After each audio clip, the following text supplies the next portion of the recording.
Hey guys, welcome back to my YouTube channel Praveen speaks. ఇవాళ మన special మిరియాల కోడి వేపుడు ఈ విధానం తయారు చేసేది ఎలా ఉందో చూద్దాం ఇప్పుడు. సో దాల్చిన చెక్క మాత్రం ఫస్ట్ వేసేసుకోవాలి. ఇదేంటంటే ఫస్ట్ కొద్దిగా ఇవన్నీ కూడా గరం మసాలాలు ఫ్రై చేసుకుందాం ఫస్ట్.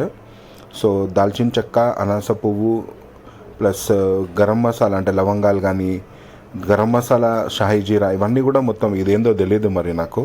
మీకేమైనా తెలిసి ఉంటా కానీ ఆ పువ్వు గురించి ఏంటో మీరు కామెంట్ సెక్షన్లో మెన్షన్ చేయండి. మనకు మాత్రం గరం మసాలాలోనే అన్నీ వేసేస్తున్నాను. సో షాహీ జీరా ఇది. సో ఏంటంటే ఒకటి గుర్తుంచుకోవాలి, మనం ఇవన్నీ గరం మసాలాలు కూడా మనం లైట్గా ఫ్రై చేసుకోవాలి. సో నేనేంటంటే కొద్దిగా ఇది కూడా ఏంటంటే సిమ్ పైన బట్టి చేసుకోవాలి, గుర్తుంచుకోండి. లేకపోతే ఏంటంటే గరం మసాలా మాడిందంటే కానీ మీకు మీ ఫ్లేవర్లో మొత్తం అంతా కూడా టేస్ట్ మొత్తం మారిపోద్ది, అంటే చేదైపోద్ది అనమాట. సో ఇది గమనించుకోవాలి. ఎప్పుడైనా కూడా గరం మసాలా మాత్రం లో ఫ్లేమ్ పైన పెట్టి వేసుకోవాలి. నేను మర్చిపోయాను అది. సో మళ్ళీ కూడా నేను చేంజ్ చేసుకున్నాను, హై ఫ్లేమ్ నుంచి లో ఫ్లేమ్లోకి పెట్టుకున్నాను. అందుకే పొగలు మాత్రం తగ్గినాయి, చూసినారు కదా. సో సోంపు కూడా వేసుకోవాలి. కొద్దిగా సోంపు వేసుకున్న తర్వాత లైట్గా ఫ్రై చేసుకోవాలి. దాంట్లో మిరియాలు కూడా కొద్దిగా వేసుకోవాలి. అన్నీ 1 స్పూన్ వేసుకున్నాను నేను. ఇప్పుడు ధనియాలు వేసుకున్నాను నేను. ధనియాలు కూడా లైట్గా ఫ్రై చేసి ఏంటంటే కొద్దిగా పచ్చివాసన వెళ్ళేంత వరకు లైట్గా లో ఫ్లేమ్ పైన ఫ్రై చేసుకున్న తర్వాత ఇవన్నీ మసాలాలు ఏవైతే ఫ్రై చేశారో వాటిని గ్రైండ్ చేయాలన్నమాట. సో ఆ దాన్ని వచ్చిన ఫైన్ పేస్ట్ ఏదైతే పౌడర్ ఉంటుందో ఆ పౌడర్ని మనం దీంట్లో సీక్రెట్ రెసిపీగా యూజ్ చేస్తాం అనమాట. సో ఇది చూసినారు కదా. ఇప్పుడు ఆయిల్ కొద్దిగా వేసుకొని నాకు సరిపోయేంత అయితే ఆయిల్ అయితే వేసుకున్నాను నేను. దాని నుంచి మనకి 1 స్పూన్ ఆవాలు వేసుకున్నాను, తర్వాత ఎండిన మిర్చి. సో వీటిని వేసుకున్న తర్వాత కొద్దిగా లైట్గా మనం ఫ్రై చేసుకోవాలి. చూడండి, కొద్దిగా ఎండిన మిర్చి వేగిన తర్వాత కలర్ చేంజ్ అవుతుంది. సో ఆ కలర్ ఎలాగైతే చేంజ్ అవుతుందో దాని తర్వాత కరివేపాకు. సో చాలామంది కరివేపాకుని మాత్రం తినరు, బట్ తినాలి, అది హెల్త్కి చాలా మంచిది, ఇగ్నోర్ చేయొద్దు ఎవరైనా కూడాను. ఇప్పుడు వెల్లిపాయలు మాత్రం వేసుకున్నాను, చూసినారు కదా. 10 to 12 వెల్లిపాయలు వేసుకున్నాను. వెల్లిపాయలు కూడా హెల్త్కి చాలా మంచిది. సో దీంట్లో ఏంటంటే వెల్లిపాయలు చాలా ఇంపార్టెన్స్ ప్లే చేస్తుంది. సో వెల్లిపాయలు ప్లస్ దాంతోపాటు అది కొద్దిగా వేగిన తర్వాత ఇప్పుడు ఉల్లిగడ్డ మాత్రం వేసుకున్నాను. సో నేను మాత్రం ఏంటంటే ఒక 2 ఆనియన్స్, బిగ్ సైజ్ ఆనియన్స్ని కట్ చేసి మాత్రం వేసుకున్నాను. సో ఈ ఆనియన్స్ కొద్దిగా బ్రౌనిష్ కలర్, ఎట్లా అంటే బ్రౌనిష్ కలర్లో మారగానే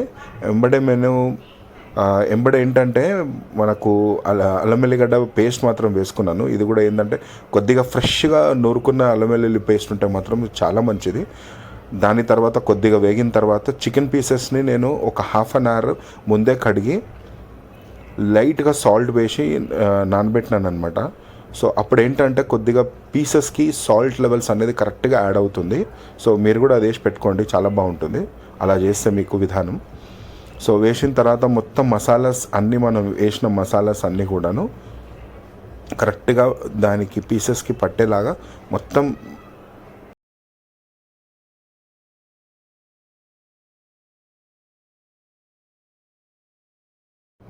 సో చెంచాతోని బాగా కలిపేయండి.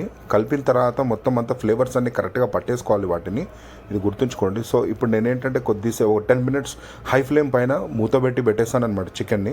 ఆ తర్వాత 10 minutes అయితే చూద్దాం ఎలా అయింది అనేది. చూడండి, ఇలా మొత్తం కంప్లీట్గా ఆయిల్ మాత్రం మనకి ఇలా సపరేట్ అయిపోవాలి. అయిన తర్వాత ఏంటంటే అడుగంటుతుంది, ఎందుకంటే అల్లం వెల్లుల్లి పేస్ట్ వేసాం కాబట్టి. సో అడుగు మాత్రం అంటుతుంది మనకి. సో ఇలా మళ్ళీ ఒకసారి ఒక 10 minutes ఆగిన తర్వాత ఒకసారి మళ్ళీ మిక్స్ చేసుకోవాలి మొత్తం కంప్లీట్గా. గ్రేవీని మాత్రం వచ్చిన గ్రేవీని చూడండి ఎలా ఉందనేది.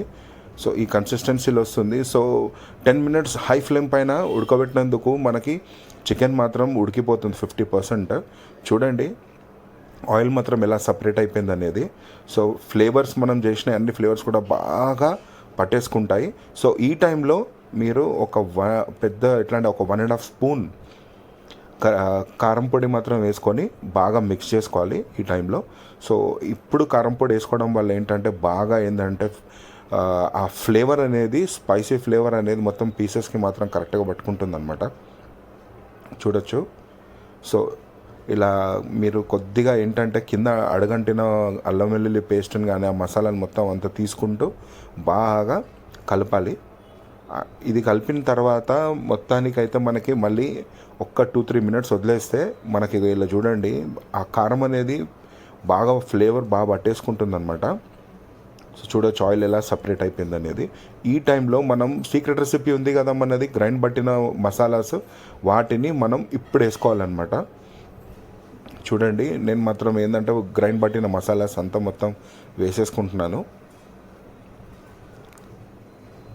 సో మసాలా వేసుకునే ముందు ఒక ముఖ్య గమనిక, మీరేంటంటే మీకు ఫస్ట్ ఎట్లా అంటే మొత్తం కాకుండా మసాలా ఒక హాఫ్ మసాలా వేసుకున్న తర్వాత ఫస్ట్ మొత్తం అంతా బాగా కలిపిన తర్వాత ఒక్కసారి రుచి చూడండి.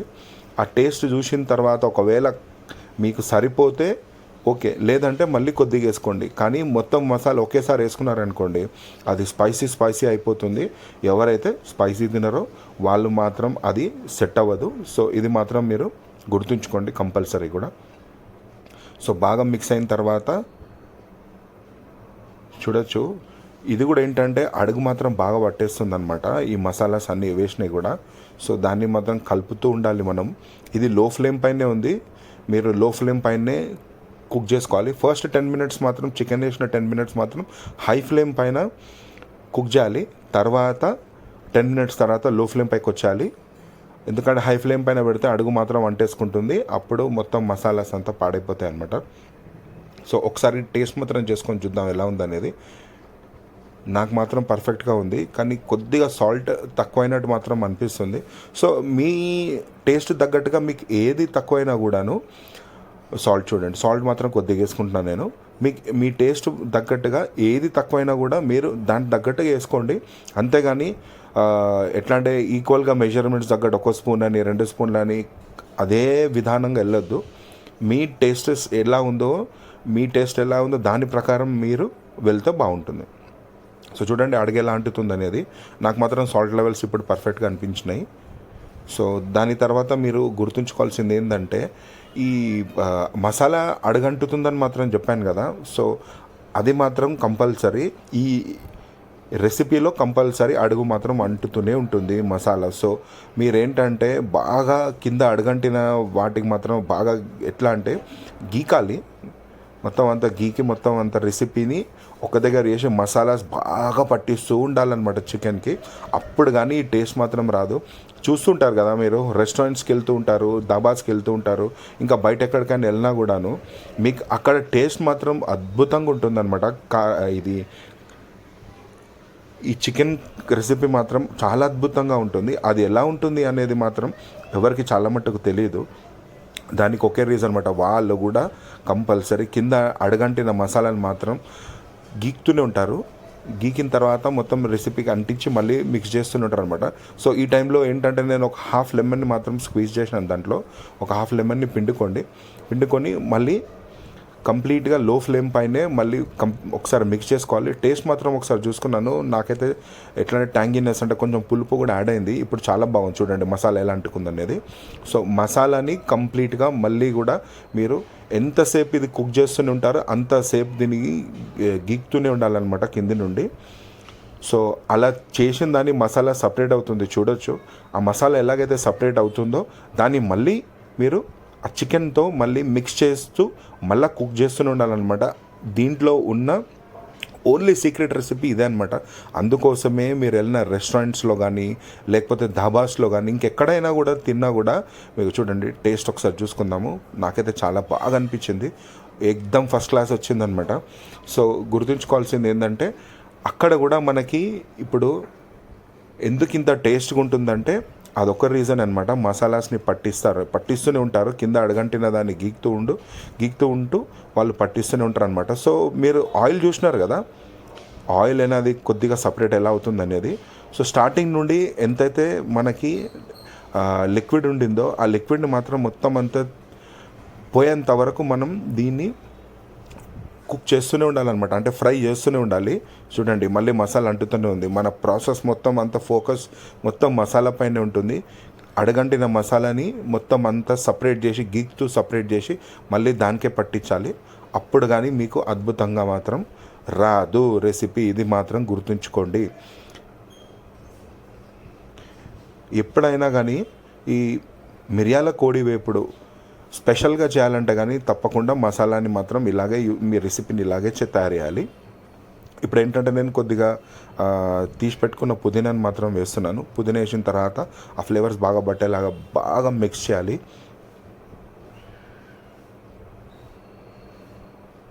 చూడండి, ఒక 2-3 మినిట్స్ తర్వాత పుదీనా కూడా బాగా పుదీనా ఫ్లేవర్ కూడా బాగా యాడ్ అయిపోతుంది. ఆ తర్వాత మీకు చూస్తే చూడండి ఆయిల్ లైట్గా సపరేట్ అయిపోతూ ఉంటుందన్నమాట. ఒక 2 మినిట్స్ మాత్రం నేను మళ్ళీ దానిపైన మూత పెట్టి పెట్టేస్తున్నాను. ఒక 2 మినిట్స్ తర్వాత చూద్దాం. ఓహో, 2 మినిట్స్ తర్వాత చూడండి ఎలా అయిందనేది. చూడండి మీరు ఆ మసాలా ఎలా ఉందనేది, ఎట్లా కన్సిస్టెన్సీ ఎలా వచ్చిందనేది, ఎంత డ్రైగా వచ్చింది కదా మొత్తం. సో మనం చేసే విధానమే ఉంటుంది, ఇంకేం లేదు. చూడండి ఇది తింటుంటే ఇంకా అద్భుతమే అనుకోండి. ఆ కన్సిస్టెన్సీ చూడండి, రెస్టారెంట్ స్టైల్ లాగా వచ్చింది కదా. ఒక రెస్టారెంట్లో వెళ్తే మనం తింటాం చూడండి, ఆ ఫ్లేవర్ మాత్రం వచ్చిందని చెప్పి మనం ఈజీగా అనుకోవచ్చు. చూడండి, మనం మన ఓన్గా చేసుకుంటూ ఆ ఫ్లేవర్స్ అన్నీ కరెక్ట్గా కలిసి ఈ రేంజ్లో వస్తే మాత్రం ఆ సాటిస్ఫాక్షన్ వేరబ్బా. చూడండి ఎంత బాగా వచ్చిందనేది. ఆల్మోస్ట్ హాఫ్ కేజీ చికెన్ ఇది. హాఫ్ కేజీ చికెన్లో ఇలా ఫ్లేవర్స్ యాడ్ చేస్తూ మొత్తం చూడండి గంటకు కూడా ఎలా అంటుందనేది ఇప్పటికీ కూడా. సో ఆ కన్సిస్టెన్సీ రావాలి. సో ఇప్పుడు సర్వ్ మాత్రం చేసుకుందాం మనం ప్లేట్స్లో, చూద్దాం టేస్ట్ ఎలా ఉందనేది. సో నేను మాత్రం పూరీతో తింటున్నాను, రైస్తో కాదు. ఇది రైస్లోకి కానీ లేకపోతే ఎవరైనా డ్రింక్ చేస్తే కానీ డ్రింకర్స్కి కూడా చాలా బాగుంటుంది. అది కాకుండా స్నాక్ ఐటమ్ కానీ, ఇప్పుడు ఆల్రెడీ వర్షాలు బాగా పడుతున్నాయి. సో ఇది స్నాక్ ఐటమ్ లాగా మీరు ఈవినింగ్ చేసుకొని కూడా తినొచ్చు, సండే స్పెషల్ లాగా చాలా బాగుంటుంది. చూడండి ఒకసారి అయితే టేస్ట్ చేసి చూద్దాము ఎలా. మిరియాల కోడి వేపుడు విత్ పూరి మనం చేసుకొని తింటే మాత్రం ఆ సాటిస్ఫాక్షన్ వేరుంటుంది. చూడండి, ఆహా, చాలా అద్భుతంగా ఉంది. ఇంకోసారి తిని చూద్దాం. బా, సూపర్ వచ్చింది.